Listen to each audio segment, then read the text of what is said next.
Hello and welcome back to this week's edition of the Cooper Lyden is Alone podcast. Today's episode is a bit of a somber episode. I'm not going to do my bit where I pretend that this is some sort of different podcast. It's just not that kind of day today because one of our crew has unfortunately left us. Our camera operator, his name was Damon. He was hit by a train, two trains. He got sandwiched. It was a very interesting convergence of two railroad accidents. First being that Damon was on the tracks on a bridge, so he couldn't go anywhere except jump, which he didn't have the gall to. Not only did that happen, but also two trains were heading the same way. That was a mistake. So not only did he get hit, he got sandwiched. And if you know anything about train accidents, you know that a sandwich is the least likely for somebody to survive. So right now the studio is in mourning, and we are sending our thoughts and prayers to Damon up in heaven and his family. And a lot of people might be sitting here wondering, Cooper, you have a crew for this podcast? Because it's not filmed very well. It doesn't sound that great. And the whole thing is pretty low production. It looks definitely like you're sitting in a studio apartment. And that's if you know anything about movie magic, that's just set design and direction. And when we started, I met Damon and I told him what I wanted the podcast to look like.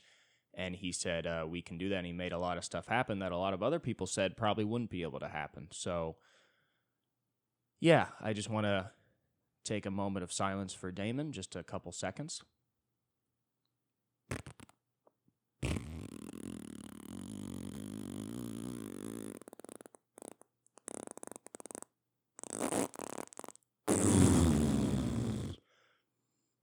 Okay. Anyway, we're back. I do have a fucking hole in my wall because I put a fucking hole in my wall. You know how you think you're past that and you're not? That's what happens. Not from my fist, from a chair. Came home the other night. I had been drinking.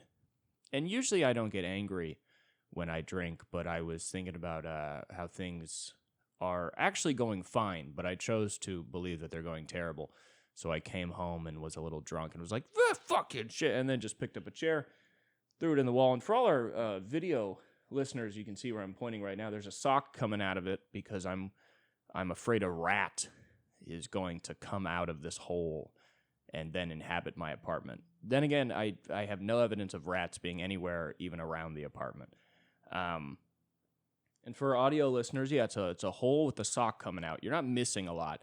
A lot of podcasters would maybe hide this, maybe put up a curtain, put up a picture frame, do something to hide their truth from the audience. That's not what we do here, okay? Every week I come on and I try and make the narrator, i.e. me, less and less reliable. I give the audience less and less to hold on to, because a lot of successful podcasts, they have a host that the audience trusts, that believes their opinions, thinks that they have the right things to say. I don't see a point in that. I think this is sort of a hometown buffet where you get what you get. And you hopefully you get what you need from it. Based on the actual watch time of the podcast, it would seem that people walk into the hometown buffet, get told it's a 5-minute wait, and leave about 30 seconds later. But that being said, I haven't. It's Friday now.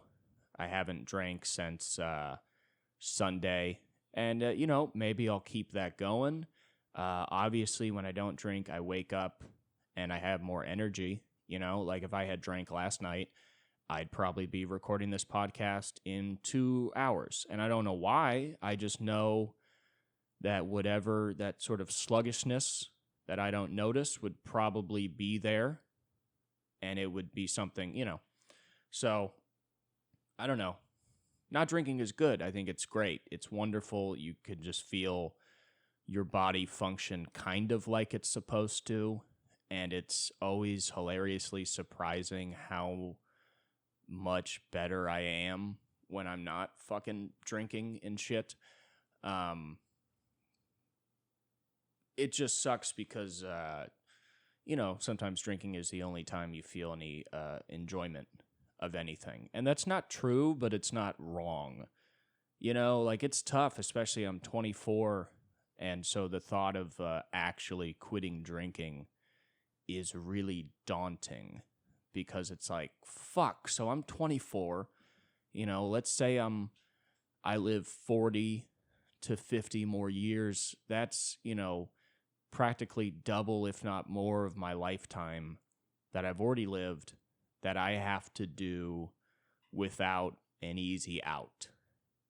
And of course, the easy out, you end up getting hungover, you end up putting holes in your wall. If you're me, some of you motherfuckers just drink and you're responsible and you do it at times when you're supposed to, and you can go fuck yourself. But yeah, that's tough, because I wouldn't say I have a drinking problem. I wouldn't say I've developed an addiction. It's not something that's really severely impacted my life. It's just something I've noticed, and my therapist has noticed that I'm not good at. That's what my therapist says. He goes, with love, you are not good at drinking. You binge drink, and you have too much fun. You don't know how to drink responsibly. And, a lot of people might be listening and saying, well, that's a dumb therapist. You're 24. How could you? You don't know how to drink yet. You're still in the wild phase where you drink to get drunk, and maybe you'll get older and you'll calm down and you can just have a couple of beers or a glass of bourbon, and then you can say that's enough and go to sleep. And, that's a nice thought, but that's not going to happen.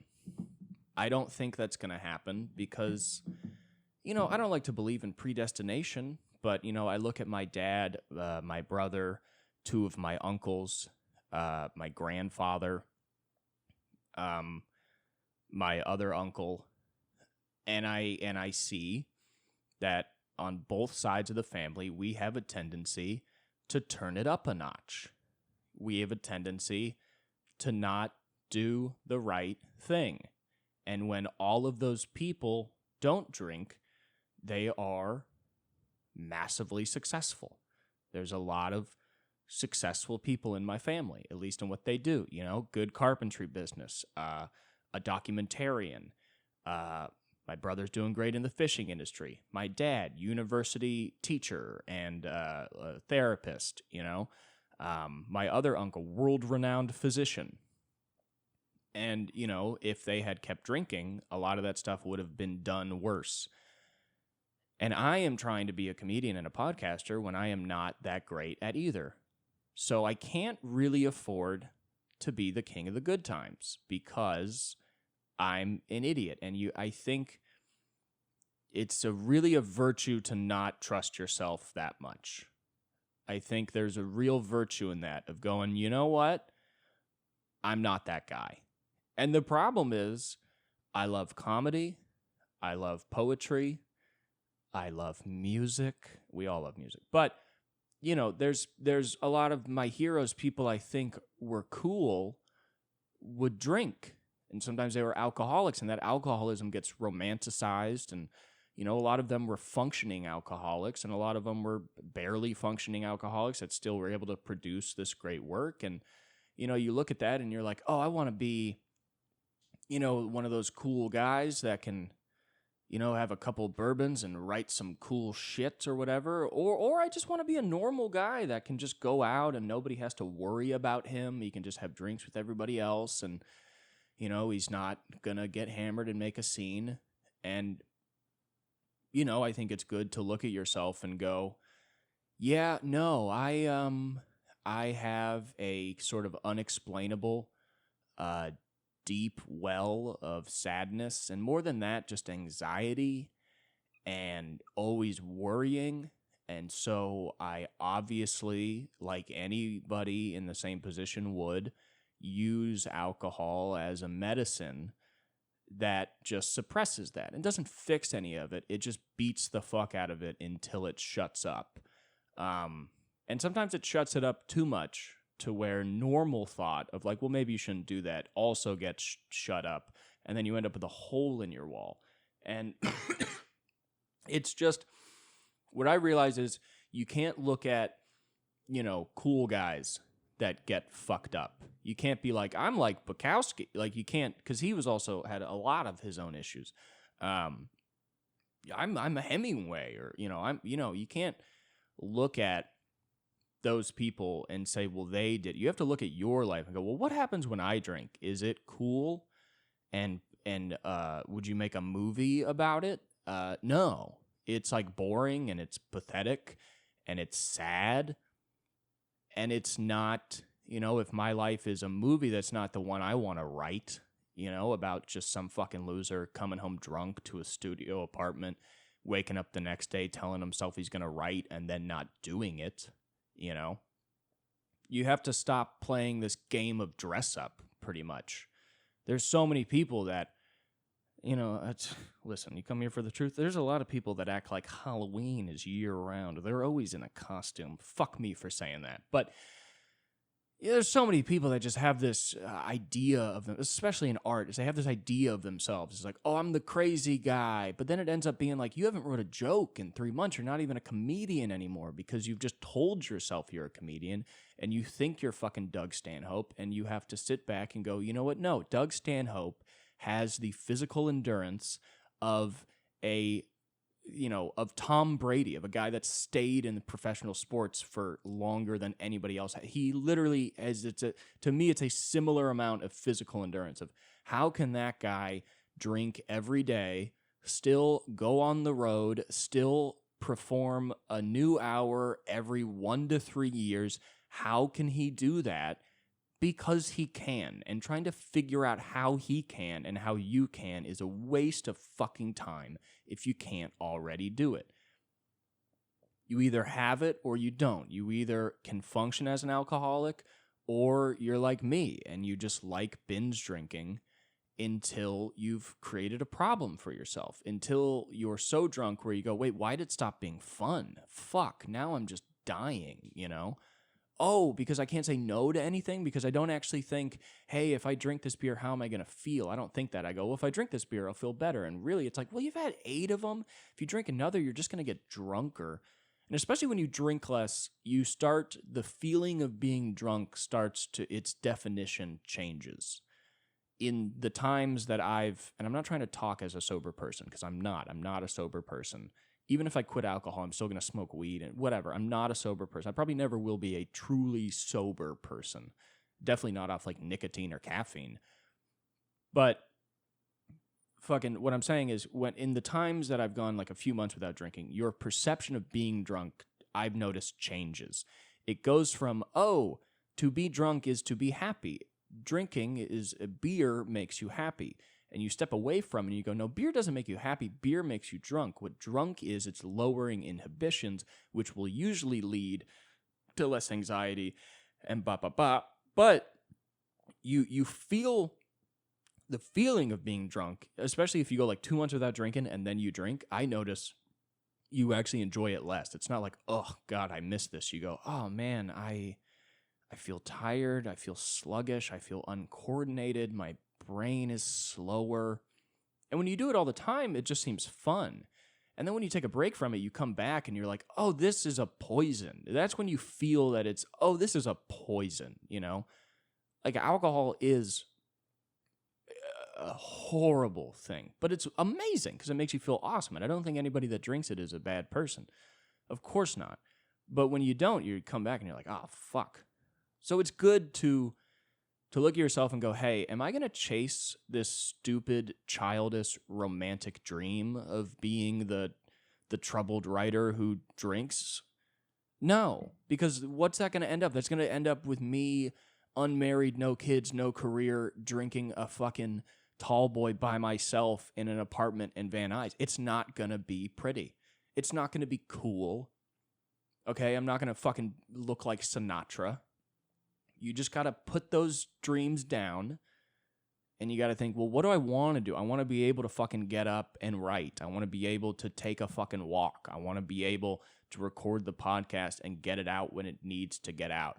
And if what that takes is not being hammered the night before, then you don't love what you do enough to sacrifice that. So, that's why the obvious answer is like, even at 24, I'm realizing I'm not good at this. And there's no reason to wait till I'm 30 or 40 to develop a problem that's even harder to quit, where I get the fucking shakes or some shit. Thank God I'm not there, Like, I look at my drinking the same way a little kid who wants to be an astronaut looks at Neil Armstrong, where it's like, I'm not there yet, but that's in me. It's like, instead of Neil Armstrong, it's a fat, lonely, drunk loser in a bar. I look at that and I go, if I keep doing what I'm doing, it will progress to that point.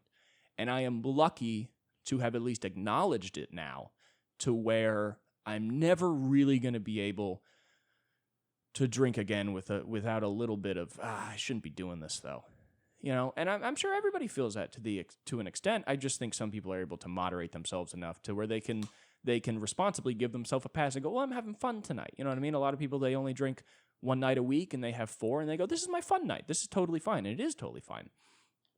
The problem is I have one fun night and the next night I go, last night was fun. I should do that again. And then all of a sudden I've been drinking every single day, 4 to 6 drinks a night for 2 weeks. And I haven't wrote a single joke. I haven't done anything. And it's good to just stop yourself and go, yeah, I'm not cool. And that's one of the, what I try and remind myself without shitting on myself is that I'm not cool. I'm not a cool person. I am a ham and I fuck things up. I don't have tact. I'm not good socially. I'm not like cool. I'm just not a naturally cool person. So I can't act like I can get drunk and then I won't eventually, be a bother. Because, I think like anybody, there's been times where I've been drunk and then people look at you and they go, you're drunk. And that's the worst thing in the world. There's nothing you want to hear less when you're fucked up on anything than somebody acknowledging it. When you go, shit. Now I'm not Cooper. Now we're not having a fun time. Now I'm a drunk guy. And, I love my grandmother so much. She was, and this is gay, but I considered her my best friend up until the day she died, because we had a relationship that went beyond just grandmother grandson. We really had like a friendship, and I could really talk to her. And what I respected the most about my grandma was her love of people, that she knew how to listen to people, and more than that, how to create a space for people. And my goal in life is to be good at creating a space for other people, that when they talk to me, they feel like they can be themselves. And I can, and with my own vulnerability and with my own honesty, I can tell them subtly, hey, you don't have to put on airs in front of me. You can just be who you want to be. And the problem when you drink is that sometimes, 2 drunk people are wonderful open spaces for each other. A lot of the most loving conversations I've had have been with me and another person who's hammered because our inhibitions are down. But also, if you drink a lot, there's a lot of times where you're going to be drunker than other people. Sometimes you're just talking to sober people, and now you've othered yourself from them, and so that chance to open up a space is gone because they don't feel comfortable enough. They don't respect you enough as a drunk person to really open up or be themselves. And I'm not saying every conversation has to be deep. I'm not saying that. I'm saying I want people to be able to explain to me for 5 minutes straight what they love about their favorite band and not feel like I don't care or they feel insecure about it. I want people to be able to talk about what they want to talk about and feel comfortable with me. And if I'm drunk, that will oftentimes, it'll take you out of it. And I'm not saying that happens to everybody who drinks. I'm talking strictly about myself. And that just sucks. That just sucks a lot. And it also sucks because, I'm naturally a very anxious and not so quick to be friendly kind of person. I don't think I'd consider myself mean, but I've definitely gotten a lot of reviews from people that say the first time I met you, I thought you didn't like me. I get that a lot. And I always say, no, that's not true at all. But I'll put that off. And sometimes the alcohol will make me interested in somebody. If I'm drunk, I'll be like, yeah, tell me about your fucking pickleball league. And in the back of my head, I'm like, I could stab this guy in the face and feel nothing. But outwardly, I'm giving him a space, and he feels good because he's talking about this fucking shit nobody cares about, but he has a place to talk about it. So sometimes it works out. But for the most part, what I should just try and get good at is to naturally, and not naturally, but just in life, just sort of automatically know the goal of any conversation is to make the other person feel comfortable. Because the more comfortable they are, the more fun you're going to have, the more they're going to be themselves. And you get to find out how funny other people are. Because I was listening to Conan O'Brien's podcast, another young podcaster coming up. Really hope he finds his way in that. But I was talking. See, that's that parasocial relationship. I was not talking to him. He would never speak to me. He would stab me in the chest. I was listening to him talk about meeting somebody. And it was Bill Hader talking about his nanny. He didn't know she was an improviser for years, and now she's on his show. And he was like, "How did I not know this? You were so funny this whole time."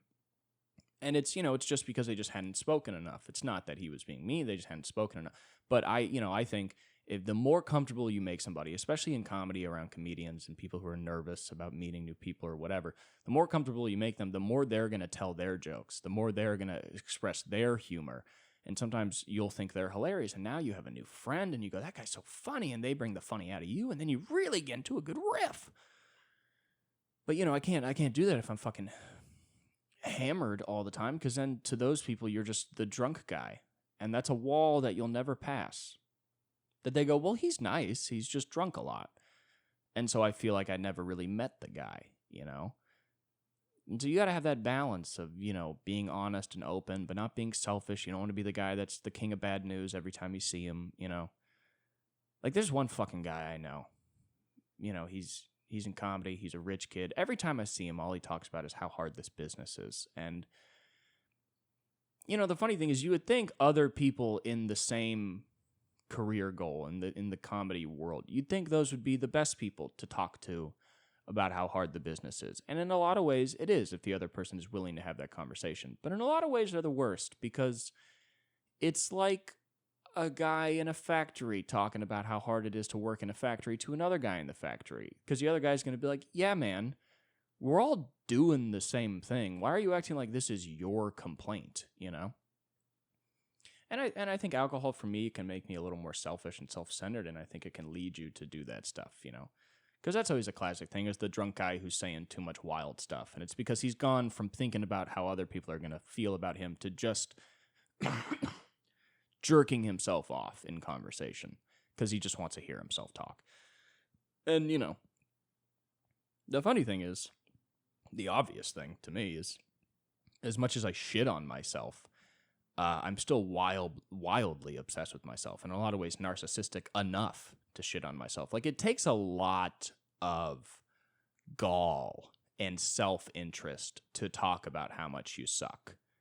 You have to think you're really important to be like, I suck so much, I should kill myself. I'm not saying everybody that kills himself feels that way. I'm sure a lot of people that kill themselves would say, actually, I felt the opposite. I felt so worthless that I should kill myself. But I think even that is the same thing. It's like you think your worthlessness is so much more worthless than the rest of the world that you have to kill yourself. That's a certain kind of, you're really only thinking about yourself at that. You're really so into yourself.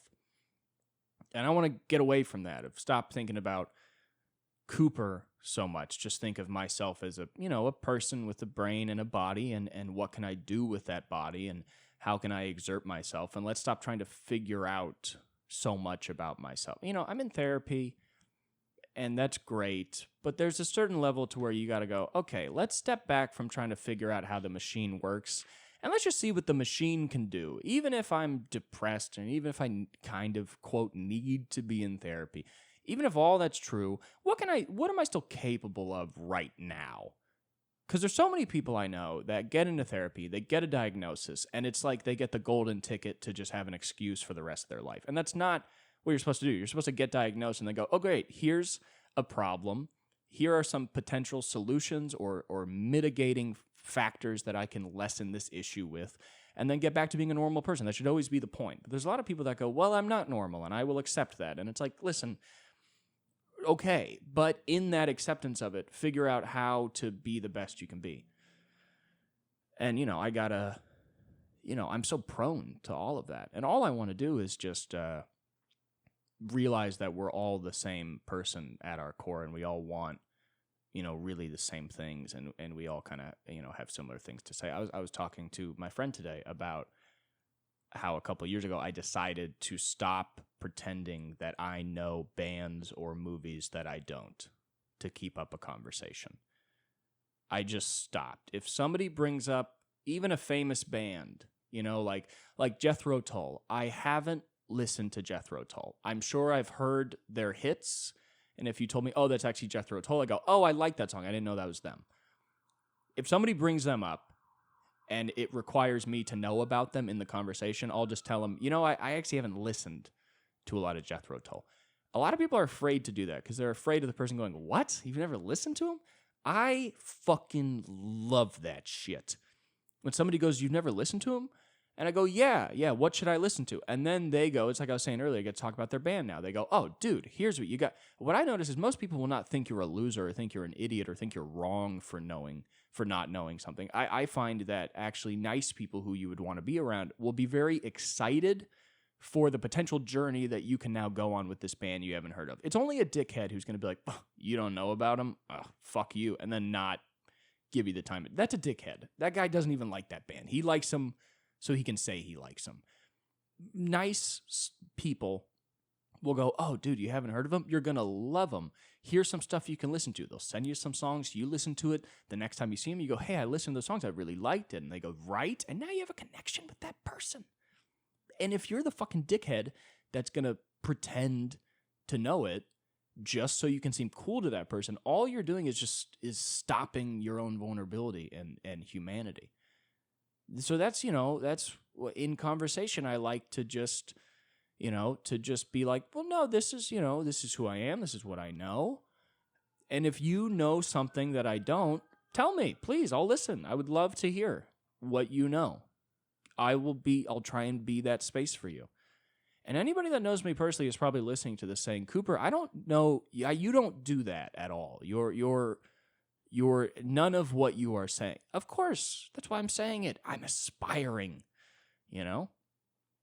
But I don't know. It's trying to just function more, I think the age I grew up in is an age where people implore you to interrogate yourself and to fix your problems and to reach almost enlightenment with therapy.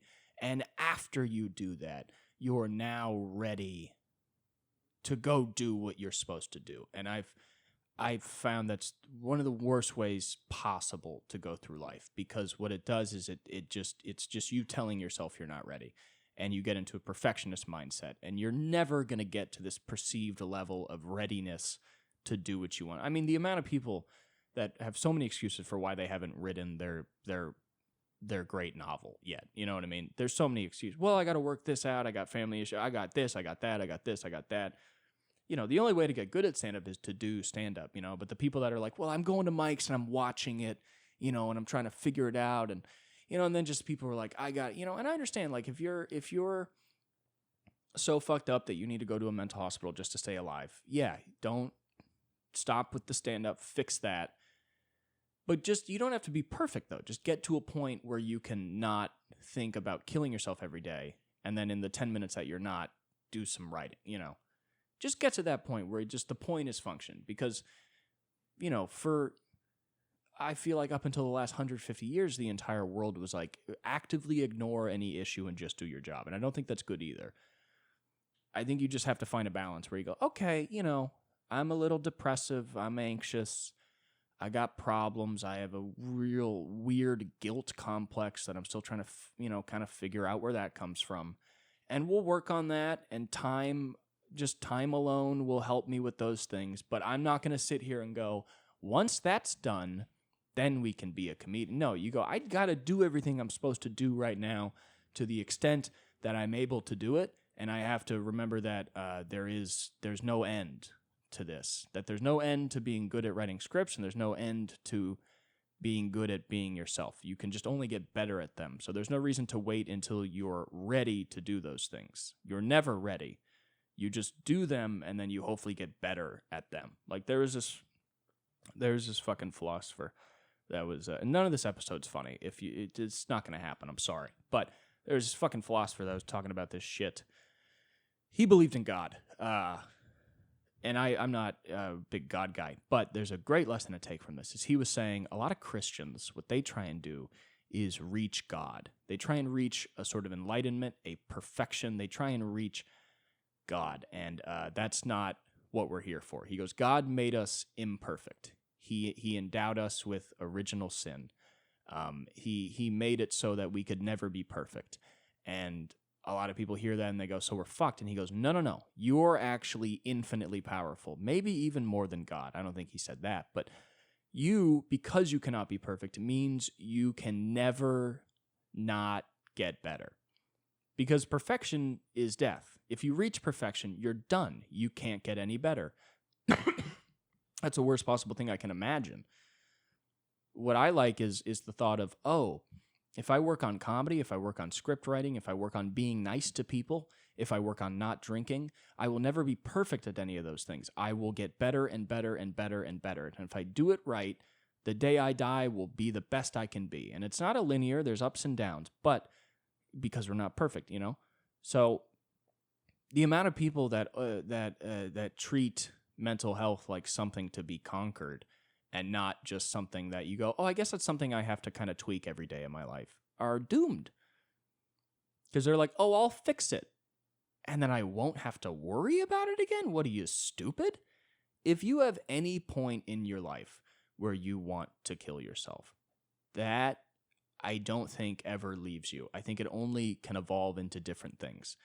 If you're suicidal and you work on it, 10 years later, you might have not thought about killing yourself in 9 years, but you have worked from that place, and everything you've become that's been a part of it. So it's not gone. You've just, you can't erase anything. A lot of people with mental health, they're like, well, I'll erase the depression. I'll fix the depression, and then I won't have to think about it again. It's like, no, you got to think about it every day. You got to wake up. You got to remind yourself, what you want to do, and you have to just do it again. Carole King, you've got to get up every morning and show the world all the love in your heart. And it's a very inspirational, loving, Beautiful by Carole King. That's a song. It's great. And it's really inspirational. It's really nice. I think it's very optimistic. But also, it starts with, you've got to get up every morning. You have to do something. Can't not do anything, What pisses me off about fucking, just this, like, the culture now is, like, wanting to be coddled so much, and there's this whole thing, and I'm not talking about participation awards, I'm not fucking 95 here, but I'm talking about this thing where everybody just, like, needs a safety blanket now, and I think it's fine, but I don't like that that's, like, the reason things are being made, you know what I mean? Like a lot of cool art doesn't exist anymore. In any of the arts doesn't exist anymore because the primary reason a lot of especially young people consume mainly television or whatever is to find comfort in it. And you could argue that, any entertainment is always trying to find comfort. But I also think that a lot of painting, art, whatever, the point of it has always, a part of it has been to challenge the audience. That it's actually not comfortable to watch a movie that makes you uncomfortable and go, why did they make this? Why do they want to make me feel this way? And then go, oh, well, I do feel this way. Isn't it interesting that they've made me feel this way? Like I think even a bad movie is really great because you walk out and you go, I'm fucking mad. You go, isn't it interesting though that it made you mad, But like, I hate Ted Lasso. I've never seen it. I've seen clips and I know the people that like it. And I know the reason it was successful was because it was a pandemic and people were anxious and they were scared and they just needed somebody that would tell them, hey, well, you're great. But that show has nothing to say. And it has nothing to do with the fucking... It's faux inspiration and it's not trying to challenge you at all. It's just trying to fucking hug you and tell you everything's going to be all right. And I think that's disgusting because everything is not going to be all right. Everything is going to be what it is, and sometimes it's going to be really shitty.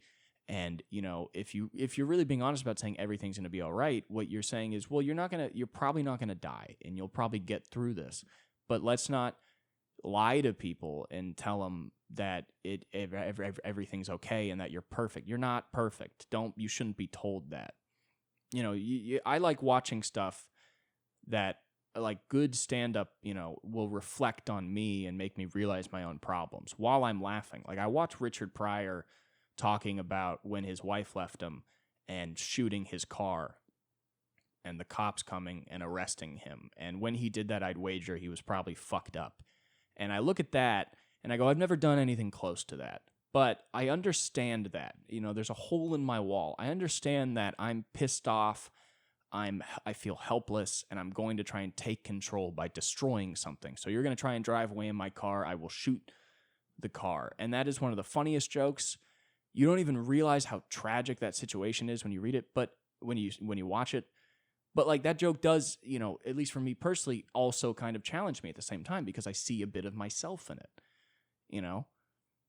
And I hate that so many people now watch show. We're getting to this point where everybody is like a fucking mom in the 90s, where they're like, why is this show violent? There's all these kids on Twitter that are like, why does this show have sex in it? I don't need to see sex. The audiences now, it's like they keep telling us like I don't need to see this. I don't want to see this. This makes me uncomfortable. I think any artist always has to listen to their audience, but I also think there's a 10% where you kind of don't, where you kind of go, no, I'm going to show you this thing. And don't worry, I'm going to do my best to either make you laugh or make you enjoy the painting or make you like the movie. I'm going to do my best that you will like it. But it's not always to make you happy and to make you feel safe or to make you feel to have a lack of tension throughout the whole thing. It's like, what are the stakes in Ted Lasso? Like, to win the big soccer game? Who gives a fuck? And I hate that there's this thing now where it's just like so many people's, and I don't think this is the overall feeling. I think this is crazy people on Twitter. But is a lot of them still. There's so many people that like what they want from art is just like, hey, can we just have the easiest, simplest thing where there's not even a falling action, like where just everything's okay and it's just good the whole time. And it's like, that's what we write for kids. Those are kids shows. You're talking about a children's show is what you would like to watch. If you want to see any kind of art that is in any way honest, it is not going to be Ted Lasso. That's not a life that exists. That's not a real thing. Because the real Ted Lasso goes home to his wife and she tells him, you've been spending too much time with the soccer team, and I fucked the baker from down the street, and he just, he bent me over the counter when you were at work and just fucked the shit out of me, and you're not a good husband, and I don't love you anymore, And should that be in the show? I'm not saying it needs to be. I'm just saying they're leaving it out. Saying it's not all fucking roses all the time, I just hate that everybody's a bitch now. And, I only say that because I am also a bitch too much. I'm too into myself. I'm too fucking hesitant and scared. And, I'm not saying this is a 6-year-old man that's like back in my day. No, I'm saying in the current day that I am in, that I am part of, I don't like it. So many of my reactions are spoiled and coddled and wanting only the thing that I want and not wanting to see things I don't. And I think that's disgusting. I think it's weak. I think it's the end of a lot of good things, I don't know. It's just like fucking nerd comedy. I'm so glad that's dying. But do you remember that fucking, what was it, 2012 to 2015 or so? Maybe a little earlier, maybe a little after. It was this thing where it was like all these comics, and I'm not talking about alt comedy. I'm talking about nerd comedy, specifically nerd. It was like the later version of some alt comedy where it's like guys talking about how they're just fucking bitches and they love board games, and it's like, yeah, I guess they're saying their truth, but also it's just like this whole like, what if instead of trying to be a confident person, I just didn't and I was just only honest and vulnerable? And that's confidence. And it's like, no, it's not. You're just fetishizing your own bitchness. You know what I mean? It's just, it just sickens me. And I'm not saying that my comedy is fucking challenging anybody. I don't think it is, it was whatever. But I know that I'm not writing comedy for the express intention of making people comfortable. Like there's a lot of comics I know that, their whole point is I want to do comedy that doesn't challenge the audience because I just want them to feel comfortable from beginning to end. And it's like, well, I want to talk about everything I want to talk about. Like a lot of the things I've talked about in this podcast, I write jokes about. And it's not naturally funny. I know what's funny about it. But if I go on stage and I tell the crowd, hey, I think I have a drinking problem, that's not immediately funny. I have to make that funny, and I try really hard to. What I don't want to do is go on stage and just tell a story about like, hey, I slipped and fell in a banana peel. Isn't that naturally funny and naturally agreeable, and you're not scared at all? Okay, what's the fucking point of that? You're just making McDonald's cheeseburgers. It's just the same thing. There's nothing special about it. Oh, your comedy is nice and agreeable? How fucking interesting is that, And once again, I don't think, everybody should be Bill Hicks or Sam Kinison. I personally don't really like their stand-up. If you're not familiar with them, a lot of it's like almost intently not funny. Like they're trying to piss people off. And a lot of times at that time, because it was a new idea, never really tried to ever bring them back. I think that's bad too. I think that's self-centered and not caring about the audience in its own way. But it's a balance. There's a balance to all these things. And you just get really sick of everybody wanting things to be fucking nice, I don't want things to be mean or angry or bad, but I don't like that a lot of people, what they want from their art is to only be nice, and that if I have a joke about something that's not immediately funny, that they go, oh, I don't like this. And it's like, well, why don't you wait 30 seconds and I'll make a joke and you'll laugh, and then you'll go, oh, that was scary, but now I'm laughing. Yeah, that's the whole fucking point. I don't know. There's just there's so many bitch tendencies that I have. Just so many just loser, pussy, whining into myself, hating, people that are more successful. And that's, I've kind of dropped that. But, there's just so much me kind of shit. And it really pisses me off that there's a culture now that's kind of like, yeah, you. And it's what I was talking about earlier, where it's like, stop trying to figure yourself out. Just fucking be good at something. And if you're good at something, you will feel happy. That's what fucking Burroughs or something. I think I've said this before on this podcast, but I think it was William S. Burroughs, or it might have been somebody else. But they said trying to be happy is the worst possible thing you can do. Because if you try specifically to be happy, what you're going to do is you're going to seek pleasure. You're just going to get high, you're going to watch TV, you're going to do things that the whole point is just to make you happy, but you're not actually going to be satisfied or happy because you haven't done anything. So you're going to feel lazy, and you're just going to be a guy that watches too much TV. What you should do is you should find out what you want to do, whatever it is, find out what you want to do, get good at it, achieve something, and happiness will then be a byproduct of action. That's what it is. Happiness is a byproduct of exertion, of you actually doing something. And there's just so many people that just go to therapy, take the fucking pills they give them, don't do shit, watch Ted Lasso, and they wonder why they're not happy. And it's like, because you don't do anything. You don't do what you want to do. I'm not saying you have to contribute. I don't fucking contribute to the world, but I know that when I write a joke or I work on a script or I get this podcast out, I feel better about myself. And there's so many people that just don't do that. And it's like, I just hate this thing where there's so many, and and I think a lot of people should totally be on pills. I was on them for a little while and it helped me, and then I stopped, and I've been okay enough to not take them. But I think there's a lot of people that should maybe be on pills till the day they die, because obviously the most obvious is like if you're schizophrenic, pills can kind of stop that now. You should stay on them. And if you are massively depressive and suicidal, and if you don't take those pills, those intrusive thoughts that however much you try and work on them just won't stop, then yeah, do it. It's fine. I'm not trying to say don't, take meds if they help you. But the whole point of the meds is to get you to a point where you do something. Just do it. Like, there's so many people that like go to therapy, take a bunch of pills, watch their comfort shows, and they never take a fucking walk.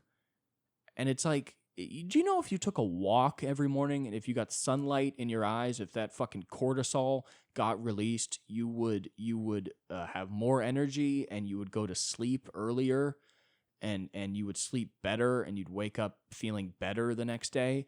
And all of that you can do in addition to whatever the fuck you need to do to stay alive, but you need to do that or something, or go to the gym, go walk to get a coffee. I'm not saying you have to be fucking David Goggins. I think that guy's another form of insanity where he's just practically, literally doing ultra marathons to run away from any of his problems. And that's like what the world was until 150 years ago. You got to find that balance. Figure out your problems, and then figure out how to still do what you need to do while those problems still exist, because they're never going away. You're just going to get better at fighting them. My brain is constantly trying to kill me. And so for the rest of my life, I am in a battle to not let it kill me. And then, you get stronger and stronger, and eventually you and your brain look at each other and you go, we're the same person. We need to stop fighting, And all the power that it's been using to kill you is eventually going to be the same power that you'll use to get some shit done. And then you got, then you have a friend. You're finally a friend to yourself, But there's so many people that are just not friends to themselves, and they blame everybody else. And I think the problem is growing up with addicts in my family and seeing like the use of drugs and alcohol ruin what was a good family gives me very little sympathy for people who create their own problems. I have a lot of sympathy for them. If you listen to the podcast, there's nothing I love more than backtracking. I have a lot of sympathy for people that are struggling with addiction and all that. But I also know that at the end of the day, it's going to be their decision to fix it. And I don't like this fucking thing, especially with mental illness, where they go, well, what can he do? He's depressed. Well, what are they going to do? Because that's his problem. We all have our own problems to fix. That's his. You got yours, I got mine. Okay, I don't blame a bipolar 1 person when they are in mania. If somebody is in a state of mania, like Kanye, when he was saying that crazy stuff and everybody was like, how can he say this? I found it so funny that from the culture that has so much empathy for mental illness, that they said, this is inexcusable. This is not okay to say this. And I say, listen, you're right. It's not okay to say the things he's saying. But right now, he has lost his fucking mind. And when he comes down from this mania, he's probably not going to keep saying those things. So do I blame Kanye for the things he said? No. I do blame him for not taking the pills and doing the work to stay out of a state of mania. Because once you're in mania, I go, listen, you're not responsible for yourself. You're a crazy person. But before that, you got to prep to not get to that point. That's what I blame him for. Do I blame him for the fucking million words he said in 2 weeks, most of which were horribly anti-Semitic and shit? I think it's really stupid and unevolved to go, oh yeah, that guy, he's totally, he's totally evil. No, he's crazy. Crazy. A lot of times crazy says the same thing as evil. Who's truly evil is fucking, Hitler was stone cold sober for a while before he got on the meth saying crazy shit. That's an evil guy. He really thinks that. I don't know. I have no idea what Kanye really thinks, because the only time the fucking news ever talks about him is when he's in a manic state. And us as a whole nation exploit, laugh, and get really angry at a man who is out of his mind and needs help that he's denying. And I can't respect him in a lot of ways because he chooses to not accept that help and chooses to stay in this mania and chooses to create the same problems for himself. Bipolar 1 is a condition that I wouldn't wish on, any of my worst enemies. It's a big thing to fight, and I feel really bad for anybody that is. But at the end of the day, it's your fucking problem to fix, and I'm not going to look at you like you're hopeless. You know why? Because I believe in you. Because you're a person. Because I respect everybody enough to look at them and go, fix your shit. People act like that's not respecting somebody. They go, well, he can't fix it. He's crazy. How dare you? That's so rude and dismissive of him. No. It's me looking at him and going, no, there's potential in that person to fix their fucking problem. Because I've seen it, and I've seen the other side. And it's your choice. With my brother's, addiction, it got to a point where I didn't really care if he lived or died because I was my only option as somebody that loved him. I could no longer try and fix him. I understood that. I understood that it was only him who was going to do that. And it took not having a place to live and sober living being the only place he could go to until he fixed it. And he fixed it, and now he's doing fucking great. But that was his job. And people that didn't grow up around addicts or somebody who's out of their fucking mind don't understand that only they can fix them. There's all these people with rose-colored glasses that are like, well, if you just love them enough and you're just nice to them, they'll eventually fix it. No, they won't. A lot of people will just keep stealing money out of your wallet because you're rolling over for them and you're enabling them, you fucking bitch. Have enough respect for your own child to say, get the fuck out of my house. And see if they work it out, Yeah, we're all in this together, but also we're very alone in a lot of ways. And you have to fucking figure it out. And I am somebody who is nowhere near having figured it out. This is supposed to be a comedy podcast, and today it wasn't. I haven't figured it out yet. I'm still working on it. But that's my issue. You know what I mean? I got to get funnier to where I could have the same podcast, talk about the same things, but you get a couple laughs. You know what I mean? It is what it is. I don't have all the answers. I just know that life is simple. It's just not easy. Comedy's simple. It's not easy. The answer is do a lot of comedy until you get good at it. Take interest. Try and be yourself. Don't get good at lying on stage. And if you do that enough, you will get good at it. You are not guaranteed a career because that's a whole different thing. That's a business. Maybe you're not, going to work. But if you do comedy and you really try for a long time, you'll get good at it. And it's the same thing with anything. It's not easy, but it's simple. There's a wall in front of you. You have a hammer. Keep hitting the wall until you start seeing light on the other side. There's nothing easy about that, but there's something really simple. And a lot of people think that, if they just fix their little mental health issues or whatever, that eventually they're gonna that wall's just not gonna exist anymore. It's like, no, you just start banging away, okay? And that's the thing that's why depression is why it's such a funny illness. Because the answer is to just act like you're not. Essentially, the way to fix being depressed is you wake up and you go, I don't want to get out of bed.